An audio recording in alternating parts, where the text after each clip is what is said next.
Well, Dr. Ferguson, what do you think is the greatest contribution Reformed theology can make to our secular culture today? Why do we need Reformed theology? Wow. Because we need it.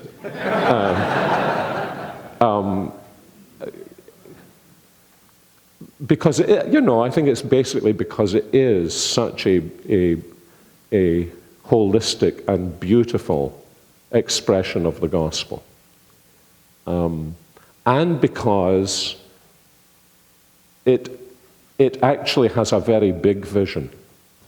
So looking at other kinds of theology, the names that are given to them indicate that what they're interested in is a partial emphasis. Right or wrong, it's a partial emphasis. And I think one of the great, there's so many great things about Reformed theology. One of the great things about Reformed theology is its massive vision of what the Christian faith is.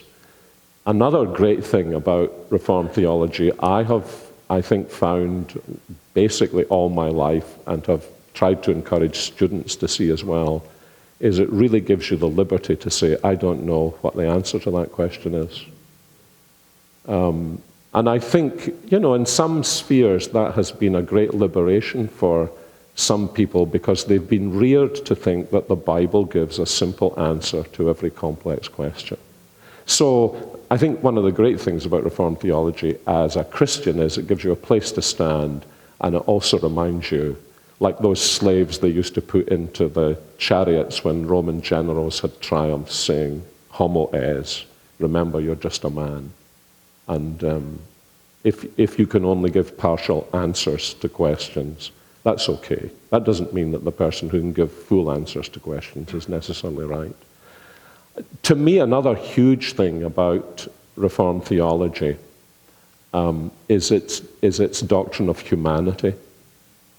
And again, looking at evangelicalism, especially in the States from the outside, one of the things I think I notice about the infirmity of the evangelical church in the gender and sexual crisis is, for example, that when it's looked at the first chapter of Genesis, it has been neurotically interested in the length of days.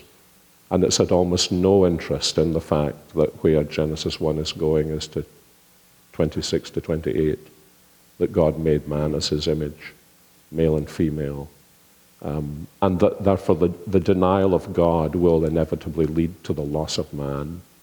And, right from the days of the Reformation, Reformed theology has always had a very strong doctrine of the image of God and what it means to be the image of God, therefore how glorious it is to be human.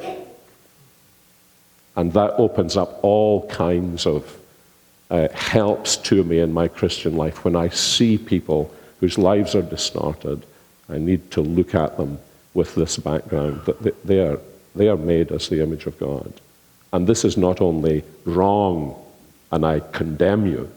This is the more basic thing about it is this is tragic, because this is someone who has fallen short of the glory of God in Romans 3:23. And that's always interested me. If I were writing Romans 3:23, I think I would have written, as a good Scottish Calvinist, part of the nation that invented golf so that Calvinists could have a good time without actually enjoying themselves. I would have tended to write, we've all sinned and we've broken the law of God. But Paul is actually a bigger picture than that. And that whole concept, I think, has been lost in evangelicalism. And, I think you just go on and on.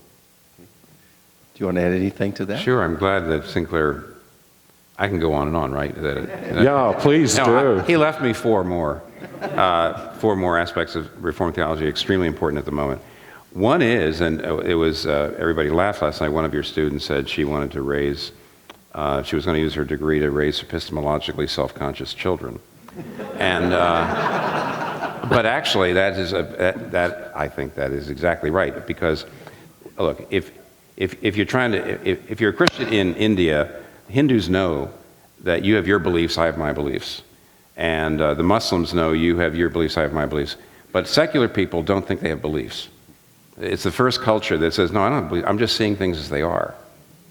And so they are the most epistemologically unself-conscious culture in the history of the world.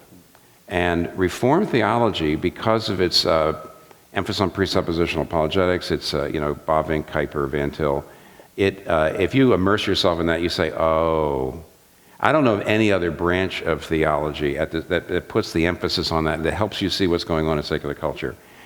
Secondly, grace. I mean, we talk about this all the time. Maybe we don't show it in the Reformed churches, but our theology pushes us away from either legalism or antinomianism into grace. It's so important, since all secular people today think all Christianity is legalism. Reformed theology is clearer than anybody else. Third, the emphasis on the covenant is an antidote to the individualism of our culture. I don't think general evangelicalism has that idea. I mean, it's funny. It's almost like when you ask a Reformed person any question, they say covenant. So how does the Old Testament and the New Testament relate? Covenant? Well, why do we have to join a church? Why can't we do covenant? So you just do. It's just like covenant. But it's really it's the antidote to individualism. And lastly, what Sinclair already said, the world and life view, the vision that Christianity affects every part of life. And I don't know how you talk to younger secular people without showing them that, because they are so big on transformation. They have no idea what that means, and they actually have a shallow view compared to the Christian view. But if you take the world and life view, the emphasis on grace, the emphasis on the covenant, epistemologically self-consciousness, you add it to what Sinclair said. Maybe the Reformed Church doesn't have everything that we need, because we just don't live up to our theology, and we just need to start repenting about that. We have more to repent of than maybe any other church, because our theology is so grand. But nevertheless, the theology is almost, I don't know of anything more important than that Christians be reformed if they're going to make it in the secular late modern world.